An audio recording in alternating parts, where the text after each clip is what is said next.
नमस्कार। स्वागत evolution RS के इस ऑनलाइन प्लेटफॉर्म पर। शुरू करते हैं आज का डीएनए। आज की जो पहली खबर है हाल ही में इंदिरा गांधी शहरी रोजगार जो गारंटी अधिनियम है उसका दायरा बढ़ा दिया गया है। और अब जो दायरा कर दिया गया है वो 125 दिन का कर दिया है। पहले ये 100 दिन का था। यानी जब ये योजना लॉन्च हुई थी 9 सितंबर 2022 को, याद रखेंगे, भूलना नहीं है। योजना की लॉन्चिंग 9 सितंबर 2022। इस समय जो रोजगार के दिवस थे वो 100 दिन थे। ठीक है। लेकिन 1 अप्रैल 2023 से, यानी इस बजट की घोषणा 2023-24 से, 1 अप्रैल 2023 से ये 125 दिन के लिए कर दिया जाएगा। ठीक है, ये बात थी। अब हम क्या करें, एक बेहतर अंडरस्टैंडिंग के लिए करंट तो पढ़ें और साथ में उसका अगर स्टैटिक जितना भी घटना घट चुकी है पहले, वो अगर बेहतर तरीके से पढ़ लें तो फिर कोई गुंजाइश नहीं रहती कि एग्जाम में कोई क्वेश्चन गलत हो जाए। तो वही एक मेंटेलिटी बना के पढ़ना है हमें, और हम भी आपके लिए कंटेंट कुछ उसी तरीके से प्रस्तुत करेंगे। तो हमें पता होना चाहिए कि इस योजना को लाने के पीछे का जो मुख्य उद्देश्य था वो क्या था। उद्देश्य था जो शहरी क्षेत्र है वहां जो ढाबे और रेस्टोरों पे काम करते हैं, और साथ ही जो दिहाड़ी पर काम करते हैं, जो दैनिक मजदूरी वाले जो मजदूर हैं, वो लोग हैं, उनको एक स्थायित्व प्रदान करना है, रोजगार का स्थायित्व प्रदान करना। उसी के लिए ये योजना लाई गई। ठीक है। और इस योजना का जो इम्प्लीमेंटेशन हो रहा है, कार्यान्वयन हो रहा है, वो किसके द्वारा हो रहा है? तो राजस्थान में जो स्वायत्त शासन विभाग है और उसके मंत्री हैं शांति धारीवाल जी। ये विभाग है स्वायत्त शासन विभाग, जो इसकी इंप्लीमेंटिंग एजेंसी है। और इसकी शुरुआत हुई थी, ये हमने पढ़ लिया, 9 सितंबर 2022 से। और कहां से हुई ये भी बहुत बार मेंशन किया जा रहा है, तो हमें पता होना चाहिए। हानिया की बावड़ी जयपुर से इसकी शुरुआत हुई है।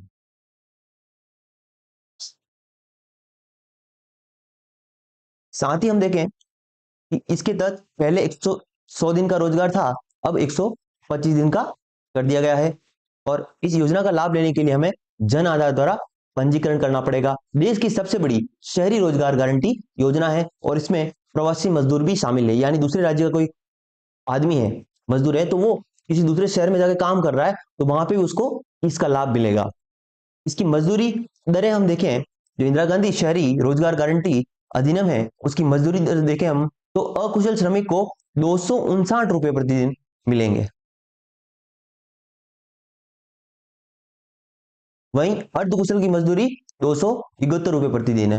283 रुपए प्रतिदिन कुशल श्रमिक की मजदूरी है, और उच्च कुशल वाले की मजदूरी है 333 रुपए प्रतिदिन। और 15 दिन में ये रोजगार देना अनिवार्य है। नहीं दे पाए तो भत्ता मिलेगा। ये चीजें हैं बेसिक्स। अब हम बात करें थोड़ा सा कि ग्रामीण स्तर पर भी कुछ योजना चल रही है इसके संबंध में, रोजगार के गारंटी के संबंध में, और शहरी क्षेत्र में भी हमने लॉन्च की है। तो ग्रामीण में तो पहले से ही Mahatma Gandhi national rural employment guarantee अधिनियम 2005 के तहत रोजगार दिया जा रहा था। ठीक है। तो यहाँ पे ध्यान रखना है, हम कंपेरेटिव स्टडी कर रहे हैं। हम क्या कर रहे हैं कि इंदिरा गांधी जो अर्बन एम्प्लॉयमेंट है गारंटी अधिनियम है उसका, तो वो है ही है। साथ में हम ये भी देख लेते हैं कि ग्रामीण स्तर पर कौन सी योजना चल रही है। तो मनरेगा चल रही है। मनरेगा का एक 2005 में आया था। ठीक है। और इस जो है योजना इंप्लीमेंट कब हुई? 2 फरवरी 2006 से ये लागू हुई है, और 2 फरवरी को ही नरेगा दिवस मनाया जाता है। शुरुआत देख लें इसकी, अनंतपुर आंध्र प्रदेश से हुई है। और जो एमजी नरेगा है, इससे पहले इसको राष्ट्रीय ग्रामीण रोजगार गारंटी अधिनियम कहा जाता था। लेकिन इसका जो नाम है वो महात्मा गांधी राष्ट्रीय ग्रामीण रोजगार गारंटी अधिनियम कब पड़ा? 2 अक्टूबर 2009 को पड़ गया। ये पता होना चाहिए। और साथ ही हमें यह भी पता होना चाहिए कि जो योजना है 1 अप्रैल 2008 से 1 अप्रैल 2008 से संपूर्ण भारत में लागू हो गई है। ठीक है। यहां तक हमें बात समझ में आई। बजट 2023-24 में, ठीक है, बजट 2023-24 में देखो, ये पहले भी वही था पैटर्न, लेकिन इसको बजट 2023-24 में फिर से बताया गया कि 100 दिन के जो रोजगार हैं उसके साथ ही हम 25 दिन का एक्स्ट्रा भी रोजगार यहाँ पे क्रिएट कर रहे हैं। ठीक है, एक बात ये समझ में आती है। और साथ ही एमजी नरेगा के तहत जो अकुशल श्रमिक हैं और जो वयस्क हैं 18+ है, और उनमें ये तो इनकी कंडीशन है, अकुशल श्रमिक होना चाहिए और 18+ होना चाहिए, तभी इसका लाभ मिल पाएगा। और साथ ही हम कह रहे हैं कि जो कथोड़ी और सहरिया और विशेष योग्यजन लोग हैं, ठीक है, इनको 200 दिन का रोजगार दिया जाएगा। कितना? 200 दिन का। ये बात हमें समझ में आई। अब थोड़ी सी बात करें, जो एमजी नरेगा है, ग्रामीण क्षेत्र की हम बात कर रहे हैं। ग्रामीण क्षेत्र की जो योजना है वो राजस्थान में शुरू कहां से हुई? इंडिया लेवल पे अनंतपुर, आंध्र प्रदेश। राजस्थान में जाडोर, उदयपुर से शुरू हुई है। कब हुई है? 2 फरवरी 2006 से। साथ ही यहाँ पे जो इंपॉर्टेंट फैक्ट है वो यही है, जो आपको समझ में आसानी से आता नहीं है, इसको समझना जरूरी है। क्या है कि मजदूरी की जो 100% है वो केंद्र सरकार वहन करेगी। मजदूरी 100% केंद्र सरकार देगी, क्योंकि ये केंद्र सरकार की योजना है। सामग्री लागत में केंद्र सरकार 75% देगी या स्टेट गवर्नमेंट 25% देगी साथ ही। और मजदूरी और सामग्री, श्रम और सामग्री में 60-40 का रेशियो रहेगा। ठीक है, और योजना के अंतर्गत जो व्यय होगा टोटल वो 90-10 का रेशियो बन जाएगा। ये कैसे होगा, ये बात थोड़ी समझ लीजिए आप। कि आप समझिए यहाँ पे कि जैसे 1000 करोड़ बजट में अलोकेट हुए, ठीक है, तो इसमें इन्होंने बोला श्रम और सामग्री का, यानी श्रम और जो, देख लीजिए यहाँ पे,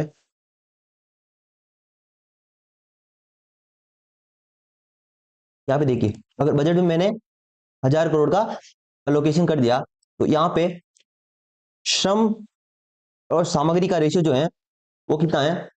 श्रम या मजदूरी कह दीजिए, ठीक है, तो ये रहा श्रम और जो सामग्री का रेशियो वो 60-40 का है। इसका मतलब 600 करोड़ तो श्रम को जाएंगे और 400 करोड़ सामग्री पर व्यय होगा। अब 400 करोड़ सामग्री में से भी, सामग्री लागत में भी 75% यानी 300 करोड़ तो केंद्र सरकार वहन करेगी, और साथ ही 100 करोड़ जो है वो राज्य सरकार वहन करेगी। यानी आपको यहाँ पे क्या दिख रहा है? देखो, पहला तो आपको दिख रहा है कि मजदूरी जो है ये तो 100% केंद्र सरकार दे ही रही है, 600 करोड़, तो मजदूरी 100% केंद्र सरकार देगी। सामग्री लागत में केंद्र का 75% और स्टेट का 25%। ये देख लिया, ये 75% और ये 25%, ये भी देख लिया। अब लास्ट ये क्या कह रहा है कि 90-10 का रेशियो रहेगा योजना के अंतर्गत। वो कैसे? कि 600 करोड़ तो यहाँ पे दे रही है सरकार, केंद्र सरकार, श्रम और मजदूरी में 600, और प्लस जो 300 करोड़ है 75% में सामग्री का, तो ये कितना हो गया? 900 करोड़ हो गया। और स्टेट के पास अब कितना रहा? 100 करोड़ ही देना पड़ा, तो 90-10 का रेशियो हो गया ना। ये बात समझनी है, ये बात आपको समझ में आ गई होगी, और नहीं आई है एक बार वापिस क्लास को रिवाइंड करेंगे। ठीक है, अब मनरेगा के बारे में और हमें जानकारी होनी चाहिए कि ये वही है जो मैंने समझाया आपको। ठीक है,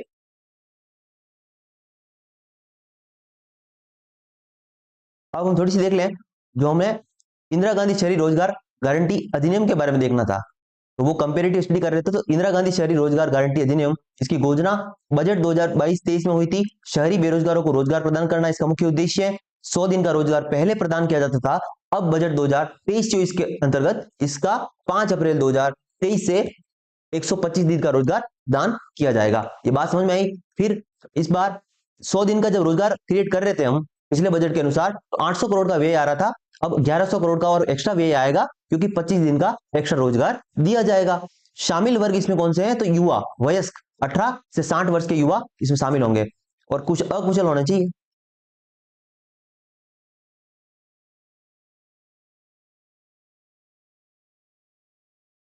अब यहाँ पे बात हो रही है एक नई योजना, इस बजट में सरकार ने एक नई योजना का प्रावधान भी किया है। वो क्या है? वो ये कह रहे हैं कि जो शहरी और ग्रामीण स्तर पर हम अलग अलग योजना चला रहे हैं, उन सबको बंद करो, सबको मिला दो।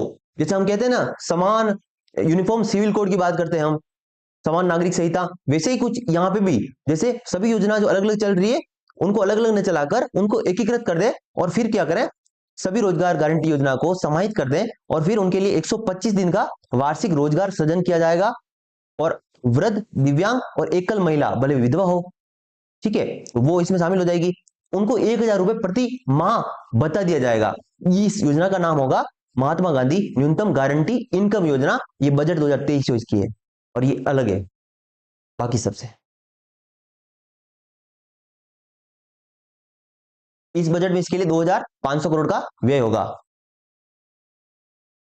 हाल ही में राजस्थान पर्यटन विभाग को 2 अवार्ड मिले हैं। वो 2 अवार्ड कौन से हैं तो नाम पता होना चाहिए आपको। एक तो बेस्ट इमर्जिंग डेस्टिनेशन और साथ ही दूसरा कौन सा है मोस्ट सीनिक रोड। अब ये मोस्ट सीनिक रोड है ना, तो मोस्ट सीनिक रोड मतलब देखने के दृष्टिकोण से दर्शनीय रोड। मोस्ट सीनिक रोड जो है उदयपुर टू जोधपुर, ये पता होना चाहिए। उदयपुर टू जो जोधपुर रोड है वो मोस्ट सीनिक रोड के लिए फेमस हुई है इस बार, और ये अवार्ड दिया गया इंडिया टुडे ग्रुप द्वारा टूरिज्म एंड सर्वे अवार्ड समारोह में। और राजस्थान को मिला है 2 अवार्ड, बेस्ट इमर्जिंग डेस्टिनेशन और मोस्ट सीनिक रोड के लिए। ठीक है, ये बात समझ में आ गई। हाल ही में नेक्स्ट न्यूज, श्री गंगानगर जिले के जो बाधवा वाला पंचायत है वो पहली चिरंजीवी पंचायत के रूप में घोषित हो गई है। क्यों? क्योंकि पूरा जो पंचायत है, ग्राम पंचायत है, वहां पे इस योजना का इंप्लीमेंटेशन हो गया, यानी क्रियान्वयन हो गया। प्रत्येक परिवार के पास इस योजना का लाभ मिल रहा है या उसका एक्सेस है। तो ये पहली पंचायत बन गई बाधवा वाला, याद रखना।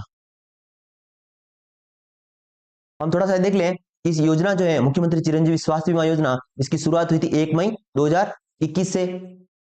ठीक है, पूर्ण रूप से राज्य पोषित है, पारिवारिक और व्यक्तिगत दोनों आधार पर इस योजना का लाभ मिलता है। और योजना के तहत मुख्य रूप से आपको फैक्ट देखना है तो फैक्ट यही है कि जो नेशनल फूड सिक्योरिटी एक्ट है, यानी आप अगर राशन कार्ड है आपके पास और आप खाद्यान्न लेते हो, ठीक है, उसके लाभार्थी हो, आपके लिए योजना फ्री में है, आपको कोई प्रीमियम नहीं देना पड़ेगा। और साथ ही जो सोशियो इकोनॉमिक कास्ट सेंसस 2011 सामाजिक आर्थिक जनगणना 2011 के लाभार्थी परिवार हैं, उनको इसके लिए प्रीमियम राशि नहीं देनी है। उसको छोड़कर जितने भी परिवार हैं उनको 850 रुपए प्रीमियम देना पड़ेगा। लेकिन एक और बात यहाँ पे है, इस बजट 2023-24 में ईडब्ल्यूएस परिवार को भी इस प्रीमियम से बाहर कर दिया है और इसके लिए भी फ्री कर दिया है, इकोनॉमिक वीकर सेक्शन। ठीक है, ये बात थी। और इस योजना का लाभ लेने के लिए आपको जन आधार कार्ड के माध्यम से पंजीकरण करवाना होगा। तो ये बात है। और इस योजना के बारे में थोड़ी सी और जानकारी हो तो ये जानकारी ले सकते हैं यहाँ पे हम, कि इस योजना की 3 कैटेगरी है। इसी योजना की 3 कैटेगरी है। 3 कैटेगरी कौन सी है? एक चिरंजीवी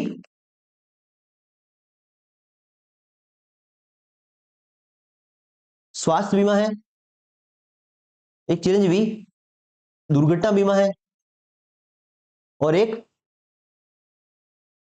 जो दुर्घटना सहायता राशि है, दुर्घटना सॉरी ये अलग चीज है, मैं बताता हूं। देखो, चिरंजीवी स्वास्थ्य बीमा योजना में पहले 10 लाख रुपए थे, अब इसको कर दिया है इस बजट 2023-24 में 25 लाख रुपए। दुर्घटना बीमा की राशि पहले 5 लाख थी, इसको अब 10 लाख कर दिया गया है बजट 2023-24 में। दुर्घटना सहायता यानी आप किसी व्यक्ति को हॉस्पिटल पहुंचाते हो टाइम से और उसकी जान बचा लेते हो, तो इसके लिए 5,000 रुपए दिया जाता है सरकार द्वारा। प्रशस्ति पत्र भी दिया जाता है, सब जगह प्रशस्ति पत्र मिलता है। ये चीज है, ये पता होना चाहिए आपको।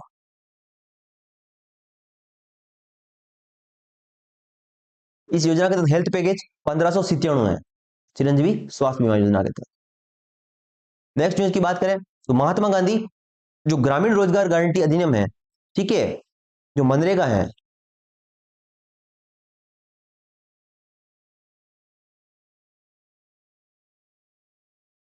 इसके तहत एक वर्ष में सर्वाधिक 31 करोड़ मानव दिवस सर्जित करने में राजस्थान की रैंक कौन सी है? फर्स्ट। राजस्थान फर्स्ट रैंक पे रहा है और हमेशा फर्स्ट रैंक पे रहता है मनरेगा में, पता होना चाहिए। नेक्स्ट न्यूज है कि जो स्कूल है वो स्कूली व्यवस्था हमारी कैसी है। वो स्कूली व्यवस्था, ये समस्या है स्कूल की कि वो विशेष योग्यजन है जो दिव्यांग है, उनके अनुकूल वातावरण हम अभी तक क्रिएट नहीं कर पाए। उनके बैठने की व्यवस्था, उनको घर से स्कूल तक आने के लिए जो व्यवस्था होती है, वो ये सारी जो व्यवस्था है वो अभी तक नहीं हो पाई है स्कूली लेवल पे। उसी को लेकर राजस्थान सरकार इनोवेशन कर रही है कि अब विशेष योग्यजनों के अनुकूल वातावरण क्रिएट किया जाएगा स्कूली स्तर पर। और उससे क्या होगा, हमारा जो ग्रोस एनरोलमेंट रेशियो होता है जीईआर, वो भी बढ़ेगा, और साथ ही जो एक समाज का जो एक हाशिए पर तबका है, विशिष्ट योगीजन, वो भी मुख्य धारा से जुड़ जाए। इसी के तहत उदयपुर से एक विशेष अभियान शुरू किया गया है। तो हमें यह पता होना चाहिए उदयपुर से अभियान शुरू हुआ है, और इसके तहत जो 75 पैरामीटर है उसकी गहनता से जांच शुरू हो गई है। उदयपुर से शुरू किया, इसका पूरा राजस्थान में चलेगा यह शिविर, लेकिन शुरुआत कहां से हुई वो इंपॉर्टेंट है, तो वो उदयपुर से हुई है। साथ ही ईआरसीपी का नया संकट है। ईआरसीपी का मतलब क्या है? देखो, जल ही जीवन है ये हम कहते हैं, लेकिन हमें इसका महत्व तब समझ में आता है जब हमारे ही जीवन पर इसका प्रभाव आता है, दिखता है। तो ये जो राजस्थान के पूर्वी जिले हैं, राजस्थान के जो पूर्वी जिले हैं, वहां पे जल संकट सबसे बड़ी समस्या है, जल संकट, और उसका जो भरपाई हो रही है। तो आप हाल ही में एक घटना और भी देखी आपने कि 2 दिन पिछले बिसलपुर बांध अगर एक भी दिन अगर बंद हो जाए और वहां कुछ प्रॉब्लम आ जाए, तो पूरा जयपुर सूखा होता है, और आसपास के टोंक और बाकी जिले भी जो हैं। तो ये बिसलपुर से हम पूरा चल रहा है काम अभी फिलहाल। तो हम क्या करें कि जो इधर की कुछ नदियां हैं, जो चंबल है और उसकी सहायक जो नदियां हैं, ठीक है, ट्रिब्यूटरीज हैं, उनसे भी जल ले सकते हैं, ठीक है। उसी के तर्ज पर हमने एक ईस्टर्न राजस्थान कनाल प्रोजेक्ट शुरू किया, और इसके तहत 13 जिले शामिल है। पहली बात पता होनी चाहिए, 13 जिले इसके तहत शामिल है। लेकिन समस्या आ रही है कि मध्य प्रदेश सरकार और राजस्थान सरकार के बीच में तानातानी हो गई है। तो इसका जो डिसीजन होगा कि वो नदी किसी एक राज्य की नहीं है, पहली बात तो इस पे जो डिसीजन होता है वो केंद्रीय जल बोर्ड लेते हैं। अब केंद्रीय जल बोर्ड ने परमिशन दी या नहीं दी, ठीक है, और फिर एमपी उसको माने कि नहीं माने, तो आपस में ये तानातानी होती है। तो ये इश्यू है जो एमपी और राजस्थान के बीच में है, ये पता होना चाहिए अभी इनिशियल स्टेज पे। और दूसरा ये पता होना चाहिए आपको कि जो ईआरसी प्रोजेक्ट है उसका 13 जिले शामिल है राजस्थान के, इतना पता होना चाहिए फिलहाल के लिए। हाल ही में राष्ट्रपति महोदया द्रौपदी मुर्मू ने साहित्य संगीत नाटक अकादमी पुरस्कार प्रदान किए हैं। संगीत नाटक अकादमी पुरस्कार हाल ही में किसे किसे प्रदान किए गए हैं, तो वो यहाँ देख लीजिए। राजस्थान के जो प्रख्यात लोक गायक गफूर खां मांगणियार बाड़मेर निवासी हैं, इनको मिला है संगीत नाटक अकादमी अवार्ड। और साथ ही नगाड़ा वादक नाथूलाल सोलंकी को मिला है, जो पुष्कर अजमेर के निवासी हैं, नगाड़ा वादक हैं, उनको मिला है। और साथ ही मूकाभिनय और लोक जनजाति नृत्य व रंगमंच कलाकार विलास जानवे उदयपुर निवासी को ये संगीत अकादमी जो पुरस्कार है वो मिले। तो जानवे को मिला है 2021 का, और गफूर खां को मिला है 2020 का। गफूर खां को मिला है 2020 का, 2021 का और 2019 का, ठीक है। तो गफूर का मांगणियार बाड़मेर निवासी है, 2020 का मिला है इन्हें संगीत नाटक अकादमी पुरस्कार। नगड़ा वादक नाथूलाल सोलंकी पुष्कर अजमेर के हैं, 2019 का संगीत नाटक अकादमी पुरस्कार मिला है। मूकाभिनय लोक जनजाति नृत्य व रंगमंच कलाकार विलास जानवे उदयपुर निवासी, इनको मिला है 2021 का संगीत नाटक अकादमी पुरस्कार। इस अकादमी अवार्ड के तहत 2003 से पहले 50,000 रुपए दिए जाते थे, लेकिन 2009 से इस नगद पुरस्कार को बढ़ाकर 1 लाख रुपए कर दिया है। और ये मुख्य रूप से ये पुरस्कार संगीत और नृत्य, रंगमंच, अन्य पारंपरिक कला, कठपुतली कला, इन कलाओं में बेस्ट प्रदर्शन के लिए दिया जाता है, ठीक है।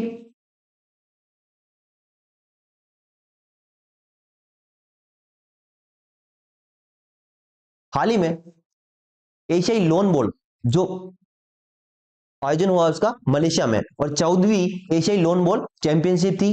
पहली बात, 14वीं एशियाई लोन बॉल चैंपियनशिप थी। इसमें भारत ने गोल्ड जीता है, हराया है मलेशिया को हरा दिया, और भारत ने गोल्ड जीता। ये महिलाओं का कप था, और इसमें भारत जीता, ठीक है, गोल्ड, ये पता होना चाहिए एशियाई लोन बॉल।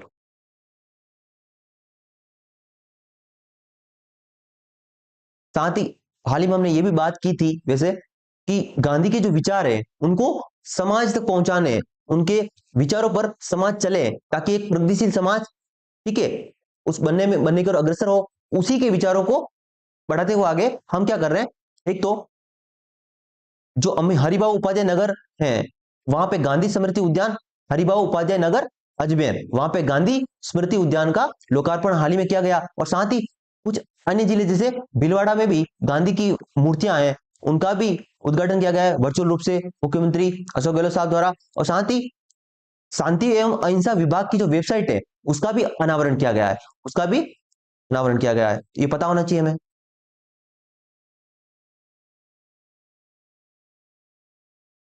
नेक्स्ट न्यूज, हाल ही में जो सीनियर वर्ग है तीरंदाजी में, उसका खिताब दीपिका ने जीता है। हाल ही में हमने पढ़ा था जयपुर में जो वुमेन्स रैंकिंग आर्चरी है उसका आयोजन हो रहा, तीरंदाजी का आयोजन हुआ था और वो राष्ट्रीय स्तर की थी और उसका आयोजन खेलो इंडिया गेम्स के तहत ही हो रहा था। उसके तहत जो वुमेन्स नेशनल रैंकिंग तीरंदाजी प्रतियोगिता है उसके तहत अवार्ड जो मिले हैं, वो अवार्ड आप देखिए, ओलंपियन दीपिका कुमारी सीनियर वर्ग में मिला है इन्हें गोल्ड मेडल, और साथ ही जूनियर रिकवर में मिला है राजस्थान की निक्की शर्मा, इन्होंने तीसरा स्थान प्राप्त किया। वहीं जूनियर कंपाउंड में मिला है प्रिया गुजर, इनका नाम याद रखिए आप, प्रिया गुजर, निक्की शर्मा और दीपिका कुमारी, इन तीनों का नाम याद रखेंगे। तीनों जो है वो तीरंदाजी से संबंधित है, पूछ लिया जाएगा आपको।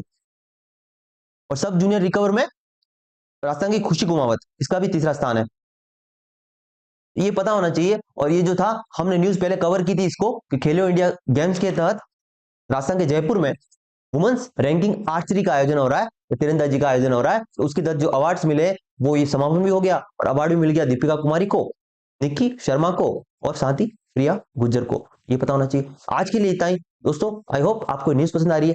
एक आपका योगदान ये हो सकता है कि आप इस चैनल को सब्सक्राइब कीजिए और मिलते हैं नेक्स्ट वीडियो में।